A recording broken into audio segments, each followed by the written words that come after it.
Hello students, we have done bar graph method in graphical presentation of data and today we will start with histogram. Okay.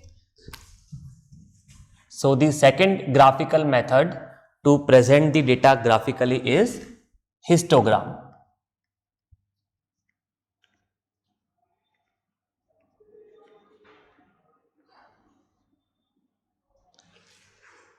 तो जैसे हम bar graph method को use करते हैं discrete frequency distribution के लिए, वैसे ही histogram को हम यूज करते हैं कंटिन्यूअस फ्रीक्वेंसी डिस्ट्रीब्यूशन को ग्राफिकली प्रेजेंट करने के लिए।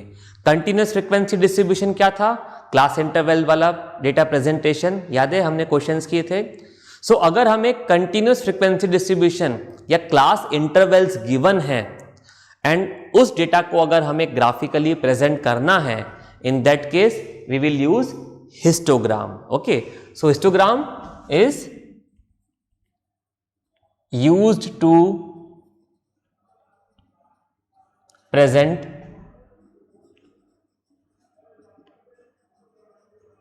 continuous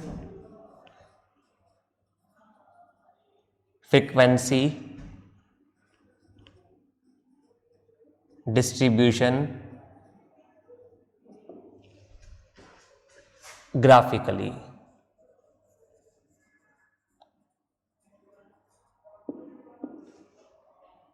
It is used to present continuous frequency distribution graphically. Now in bar graph we have seen that हम जब बार ग्राफ ड्रॉ करते हैं तो जब हम रेक्टेंगुलर बार्स ड्रॉ कर रहे थे तो between two consecutive bars we kept some distance. हम दो कॉन्जिक्यूटिव बार्स के बीच में कुछ डिस्टेंस रख रहे थे और वो distance throughout the presentation constant था। When we are drawing histogram, जब हम हिस्टोग्राम ड्रॉ कर रहे हैं then also we are drawing rectangular bars. हम रेक्टेंगुलर बार्स को क्यों यूज कर रहे थे? फ्रीक्वेंसी को रिप्रेजेंट करने के लिए, राइट। हिस्टोग्राम में भी हम फ्रीक्वेंसीज को रेक्टेंगुलर बार्स की हेल्प से ही रिप्रेजेंट करेंगे। ओके, तो हम बार्स को वर्टिकली भी ड्रॉ कर सकते हैं, हॉरिजॉन्टली भी, but usually we draw the bars vertically. Okay, तो in histogram also we use rectangular bars to represent the frequency. But what is the difference between histogram and bar graph?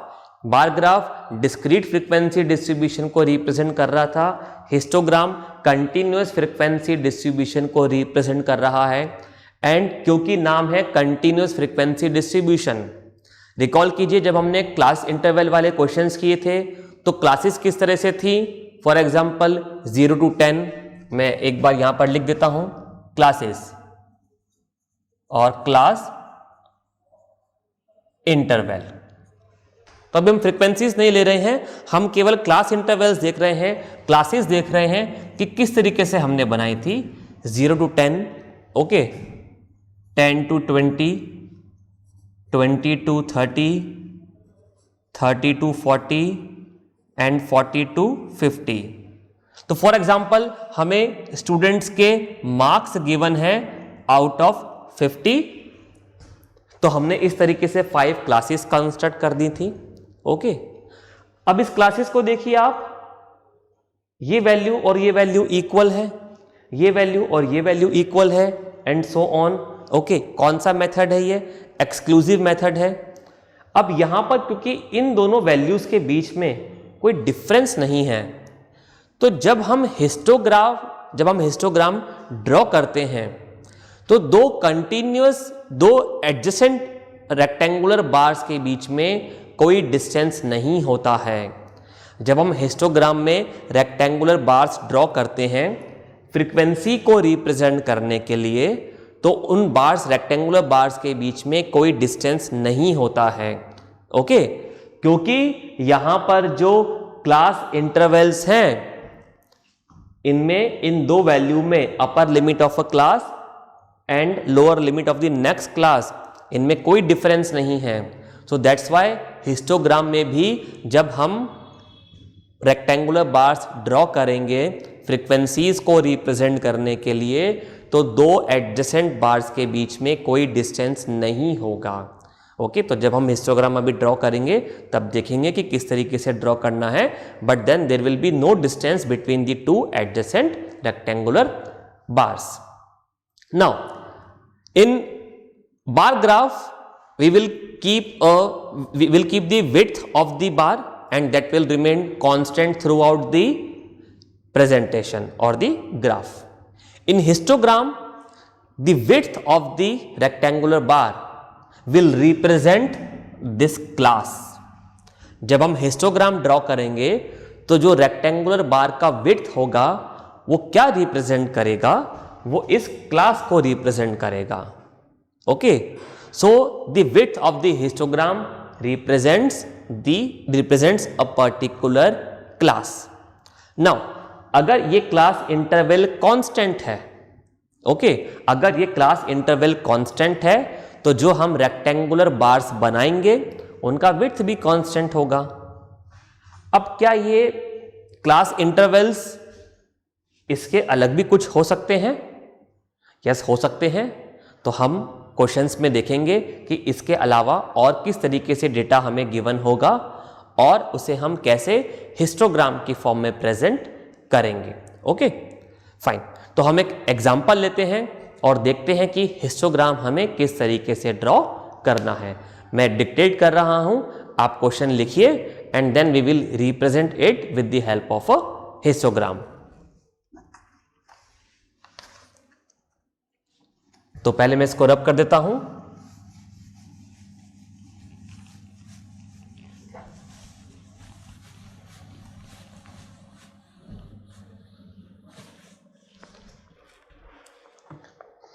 Okay, आप question लिखिए। The following table gives the marks scored by 100 students in an examination. The following table gives the marks scored by 100 students in an examination. Represent the data in the form of a histogram. Represent the data in the form of a histogram.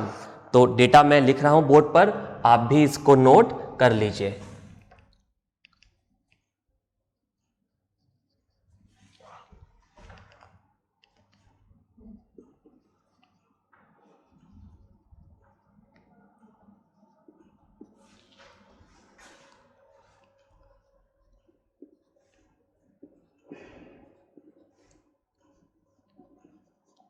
आप देख रहे हैं कि हमें यहाँ पे continuous frequency distribution given है, हमें क्लासेस गिवन है, तो इसलिए हमें यहाँ पर हिस्टोग्राम ड्रॉ करने के लिए बोला गया है।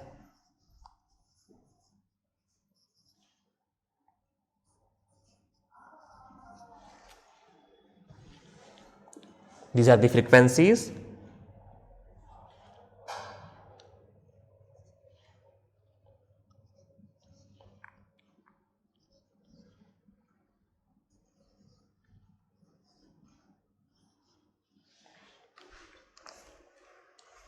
Okay, so this data is given to us. क्या डेटा हमें गिवन है? एक क्लास में 100 स्टूडेंट्स का हमें डेटा गिवन है। किस चीज का डेटा गिवन है? Marks obtained by the students out of 80 और 100 स्टूडेंट्स का हमें डेटा गिवन है। तो यहां पर मार्क्स को क्लासेस में डिवाइड कर रखा है और फॉर ईच क्लास फ्रीक्वेंसीज और number of students has been given to us. Now this method you can see is exclusive method, क्योंकि यहाँ पे अपर क्लास लिमिट और लोअर क्लास लिमिट दोनों इक्वल हैं, तो ये एक्सक्लूसिव मेथड है और हमें अब इसको रिप्रेजेंट करना है हिस्टोग्राम की फॉर्म में। तो क्योंकि ग्राफिकल मेथड है तो ग्राफ तो हमें ड्रॉ करना ही होगा, तो हम यहां पर भी एक्स एक्सिस और वाई एक्सिस ड्रॉ करेंगे और क्योंकि हम वर्टिकल बार्स ड्रॉ करेंगे तो y एक्सिस पे हम लेंगे फ्रीक्वेंसी एंड x एक्सिस पे लेंगे जो डेटा हमें रिप्रेजेंट करना है। So here x axis will represent marks. X axis will represent marks, while y axis here will represent number of students.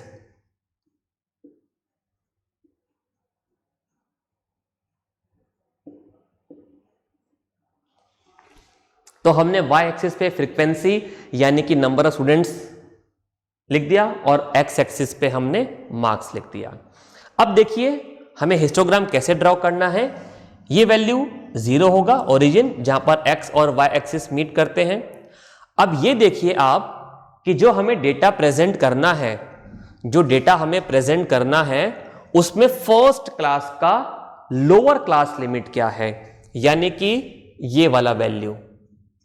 First class का लोअर क्लास लिमिट हमें देखना है कि क्या वैल्यू है, क्योंकि हमारा डेटा यहीं से स्टार्ट हो रहा है, यहीं से हमें डेटा को प्रेजेंट करना शुरू करना है। तो ये वैल्यू 0 है और हमें पता है कि जहां x और y एक्सिस मीट होते हैं वो वैल्यू भी 0 होता है, तो दोनों वैल्यू सेम है, तो हम डेटा को यहीं से प्रेजेंट करना स्टार्ट करेंगे। इसके अलावा अगर ये वैल्यू और ये वैल्यू इक्वल नहीं है, अगर ये वैल्यू 0 नहीं होता, इसके अलावा कुछ होता, तो हम क्या करते, वो हम एग्जाम्पल्स में देखेंगे। अभी तो ये दोनों वैल्यूज क्योंकि इक्वल हैं, तो हम डेटा को यहीं से प्रेजेंट करना स्टार्ट करेंगे। ओके, अब आप देख सकते हैं through out the question class interval यानी कि अपर class limit minus lower class limit constant है यहां पर इस क्वेश्चन में, और कितना है 10। तो through out the question class interval 10 है। ओके, अब मुझे इन क्लासेस को x एक्सिस पे प्रेजेंट करना है, हमें क्लासेस को x एक्सिस पे प्रेजेंट करना है, तो हमें कुछ स्केलिंग लेना होगा। तो हम 1 यूनिट को ग्राफ में जो 1 यूनिट है उसको हम 10 मार्क्स के इक्वल ले लेते हैं। ये क्लासेस क्या शो कर रहे हैं, स्टूडेंट के मार्क्स। ओके, तो हम x एक्सिस पर ग्राफ में 1 यूनिट को 10 मार्क्स के इक्वल ले लेते हैं। ओके, यानी कि 1 यूनिट शो करेगा 10 मार्क्स, यानी कि ये विड्थ हो गया क्लासेस का। जो हम बार्स ड्रॉ करेंगे ये रेक्टेंगुलर बार्स का विड्थ हो गया। और क्योंकि ये class interval through out the question constant है, तो अब हमारे ग्राफिकल प्रेजेंटेशन में जितने भी हम रेक्टेंगुलर बार्स ड्रॉ करेंगे उनका विड्थ भी कांस्टेंट होगा। सभी रेक्टेंगुलर बार्स का विड्थ 1 यूनिट के इक्वल होगा, क्योंकि 1 यूनिट 10 मार्क्स को प्रेजेंट कर रहा है। ओके, अब y एक्सिस पे हमें क्या प्रेजेंट करना है, फ्रीक्वेंसीज। y एक्सिस पे हमें फ्रीक्वेंसीज को प्रेजेंट करना है, तो यहां पर भी हमें स्केलिंग लेना होगा। ओके, अब ये देखिए कि यहां पर फ्रीक्वेंसीज में मैक्सिमम वैल्यू क्या है। तो मैक्सिमम वैल्यू आपको मिलेगी 22, यानी कि हमें मैक्सिमम इस वैल्यू को y एक्सिस पर प्लॉट करना है। तो हमें काम करते हैं कि 1 यूनिट को 2 मार्क्स के इक्वल ले लेते हैं y एक्सिस पर। ओके, y एक्सिस पर हम 1 यूनिट को 2 मार्क्स के इक्वल ले लेते हैं। तो यानी कि ये अब आप देखिए क्यों मैंने 2 यूनिट्स लिया, ये सारे नंबर इवन नंबर्स हैं। ओके, 1 यूनिट को अगर मैं 2 मार्क्स के इक्वल ले रहा हूं तो 4 मार्क्स का मतलब हो गया 2 यूनिट्स। 1 यूनिट 2 मार्क्स, तो 4 यूनिट 4 मार्क्स 2 यूनिट्स। 10 मार्क्स का मतलब 5 यूनिट्स। 16 मार्क्स का मतलब 8 यूनिट्स। 22 मार्क्स का मतलब 11 यूनिट्स। 20 मार्क्स का मतलब 10 यूनिट्स। 18 मार्क्स का मतलब 9 यूनिट्स। 8 मार्क्स का मतलब 4 यूनिट्स एंड 2 मार्क्स का मतलब 1 यूनिट। तो डेटा को हम इजीली प्रेजेंट कर सकते हैं।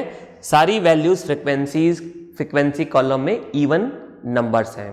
तो मैं यहां पर लिख देता हूं ऊपर स्केलिंग का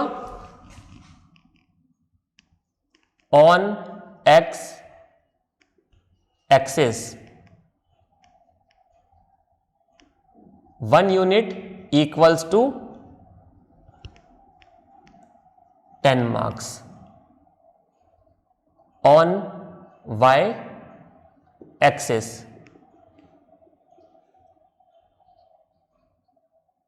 One unit equals to 2 students.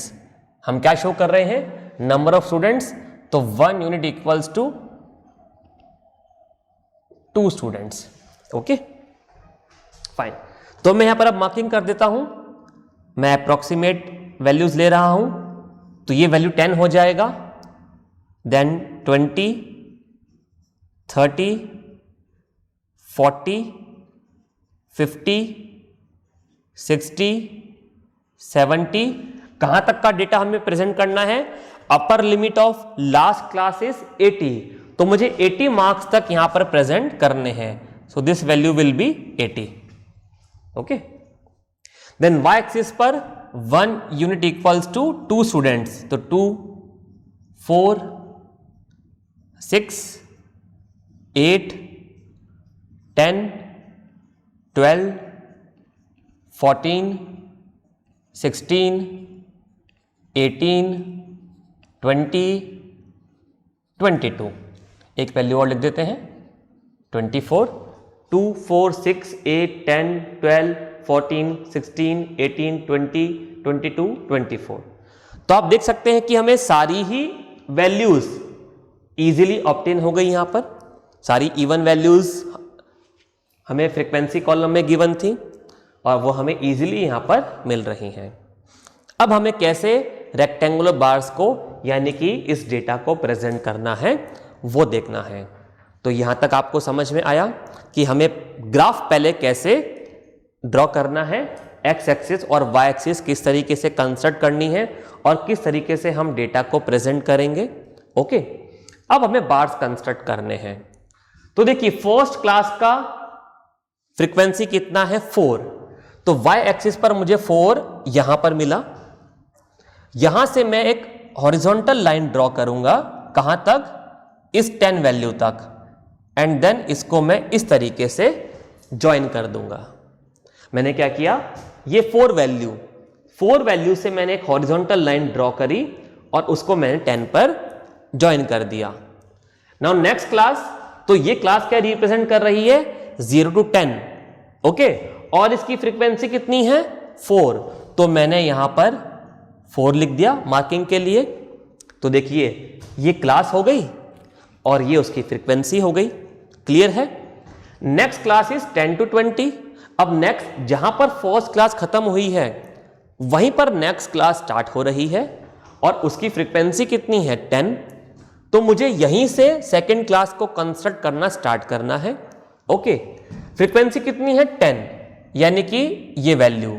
तो मैं इस लाइन को आगे एक्सटेंड कर देता हूं 10 तक. देन यहां से मैं एक हॉरिजॉन्टल लाइन ड्रॉ करूंगा और इस तरीके से इसको ज्वाइन कर दूंगा. तो ये सेकेंड रेक्टेंगुलर बार क्या शो कर रहा है? Class 10 to 20. और इसका फ्रीक्वेंसी कितना हो गया? इसका फ्रीक्वेंसी हो गया 10. तो हम इसके ऊपर मार्किंग कर देते हैं 10. Next class is 20 to 30. तो और उसका फ्रीक्वेंसी है 16. तो 16 के लिए मैं यहां से इस लाइन को एक्सटेंड करता हूं. ओके. एंड देन इसको हम ज्वाइन कर देंगे इस तरीके से 30 पर. और इसका फ्रीक्वेंसी है 16. तो हमने यहां पर 16 मार्क कर दिया. Fine. Next class is 30 to 40 और इसका फ्रीक्वेंसी है 22.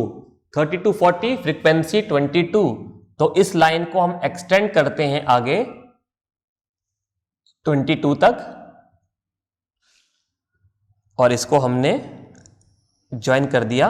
40 से हमने एक लाइन ड्रॉ करी और इस तरीके से हमने इसको ज्वाइन कर दिया और फ्रीक्वेंसी हमने लिख दिया यहां पर 22. Fine. Next class is 40 to 50 and frequency is 20. 40 to 50. अब फ्रीक्वेंसी 20 है तो हम 20 इस 22 से कम वैल्यू है. तो हम क्या करेंगे? इस लाइन पर 20 के कॉरस्पॉन्डिंग मार्क कर देंगे। ओके, 20 वैल्यू के कॉरस्पॉन्डिंग हम यहां पर एक ये पॉइंट लेंगे। अब यहां से हम एक हॉरिजॉन्टल लाइन ड्रॉ करेंगे, 50 से हम एक वर्टिकल लाइन ड्रॉ करेंगे और इन दोनों को ज्वाइन कर देंगे। सो this value, this rectangular bar represent 20 value, 20 number of students, class 40 to 50 number of students और फ्रीक्वेंसी 20। क्लियर है? Next class is 50 to 60, 50 to 60 and frequency is 18। Again इसकी फ्रीक्वेंसी प्रीवियस क्लास से कम है, तो हम 18 के कॉरस्पॉन्डिंग यहां पर पॉइंट मार्क कर देंगे। 18 फ्रीक्वेंसी के कॉरस्पॉन्डिंग यहां से हमने एक हॉरिजॉन्टल लाइन ड्रॉ किया, 60 से हमने एक वर्टिकल लाइन ड्रॉ किया और इस तरीके से ज्वाइन कर दिया और यहां हमने लिख दिया 18, right. Next class 60 to 70, 60 to 70 and frequency is 8। Again previous class से कम फ्रीक्वेंसी है, तो हमने 8 फ्रीक्वेंसी के कॉरस्पॉन्डिंग यहां पर एक पॉइंट मार्क कर दिया।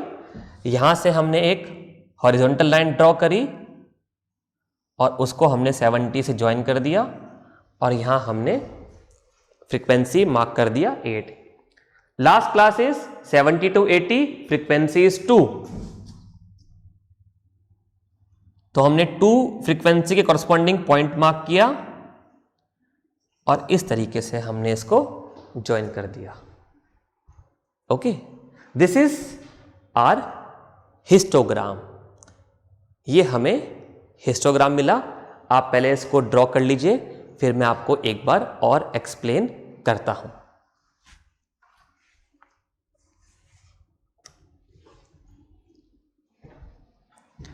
तो आपने ड्रॉ कर लिया है। ओके, एक बार फिर से हम इसको समझते हैं कि किस तरीके से हमने हिस्टोग्राम ड्रॉ किया।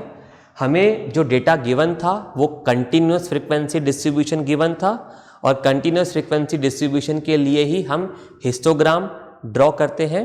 ओके, तो हमने एक ग्राफ ड्रॉ किया, x axis and y axis हमने ड्रॉ किए। एक्स एक्सिस पर हमें क्या शो करना था? मार्क्स को शो करना था। मार्क्स किस तरीके से गिवन था? क्लासेस की फॉर्म में गिवन था। क्योंकि यहां पर कंटिन्यूअस डेटा है, upper class limit of a class and lower class limit of next class same values हैं, so the data is continuous. Okay, तो ये दोनों वैल्यूज कोइंसाइड कर रही हैं, एक ही वैल्यूज हैं, तो इसलिए यहां पर जो बार्स बनेंगे रेक्टेंगुलर बार्स, वो उनमें बीच में कोई डिस्टेंस नहीं होगा। ओके, वो आप डायग्राम में ग्राफ में देख सकते हैं। तो हमने यहां पर क्लासेस कंस्ट्रक्ट कर दी। किस तरीके से? मार्क्स हमें गिवन थे और क्योंकि यहां पर क्लास इंटरवल कांस्टेंट था, तो हमने यहां पर 1 यूनिट को 10 मार्क के इक्वल ले लिया, यानी कि क्लास इंटरवल के इक्वल। क्लास इंटरवल 10 है, तो हमने यहां पर 1 यूनिट को 10 मार्क्स के इक्वल ले लिया। तो 1 यूनिट पर हम मार्किंग करते गए, 0 से स्टार्ट किया, 10, 20, 30, 40 and so on up to 80। Then y axis पर हमें फ्रीक्वेंसीज को प्लॉट करना था। फ्रीक्वेंसीज में मैक्सिमम वैल्यू हमने देखी, तो हमें वैल्यू मिली 22। तो हमने क्या किया? वाई एक्सिस पर 1 यूनिट को 2 स्टूडेंट्स के इक्वल ले लिया।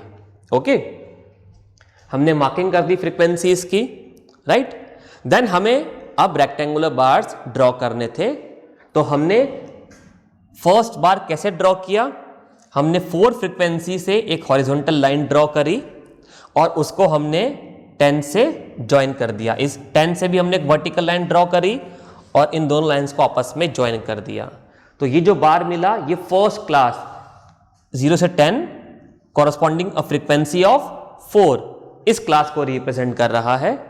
देन यहीं से हमने सेकेंड क्लास ड्रॉ करना स्टार्ट किया, क्योंकि सेकेंड क्लास का लोअर लिमिट और फर्स्ट क्लास का अपर लिमिट सेम थे, उसका फ्रीक्वेंसी है 10। तो हमने इसी लाइन को आगे एक्सटेंड किया 10 तक, वहां से एक हॉरिजॉन्टल लाइन ड्रॉ किया, ओके, 1 यूनिट का, एंड देन उसको 20 से ज्वाइन कर दिया। और इस तरीके से हम क्लासेस कंस्ट्रक्ट करते गए 1 बाय 1। लास्ट क्लास जैसे ही कंस्ट्रक्ट करी, सो हमें हिस्टोग्राम मिल गया। आप देख सकते हैं कि यहां पर दो एडजेसेंट बार्स के बीच में कोई गैप, कोई डिस्टेंस नहीं है। ओके, रीजन कि ये वैल्यू और ये वैल्यू सेम है, इसलिए यहां पर दो बार्स के बीच में कोई डिस्टेंस नहीं है। So this is histogram. इसमें और बार ग्राफ में क्या डिफरेंस है आपको समझ में आ गया होगा। बार ग्राफ डिस्क्रीट फ्रीक्वेंसी डिस्ट्रीब्यूशन के लिए यूज करते हैं, हिस्टोग्राम कंटिन्यूअस फ्रीक्वेंसी डिस्ट्रीब्यूशन के लिए यूज करते हैं। बार ग्राफ में दो रेक्टेंगुलर बार्स के बीच में डिस्टेंस होता है जो कि through out the graph constant होता है, लेकिन हिस्टोग्राम में दो रेक्टेंगुलर बार्स के बीच में कोई डिस्टेंस नहीं होता है। राइट? कोई डाउट है आप वीडियो को दोबारा से देखिए। नेक्स्ट क्लास में हम एक डिफरेंट क्वेश्चन करेंगे। Okay, bye.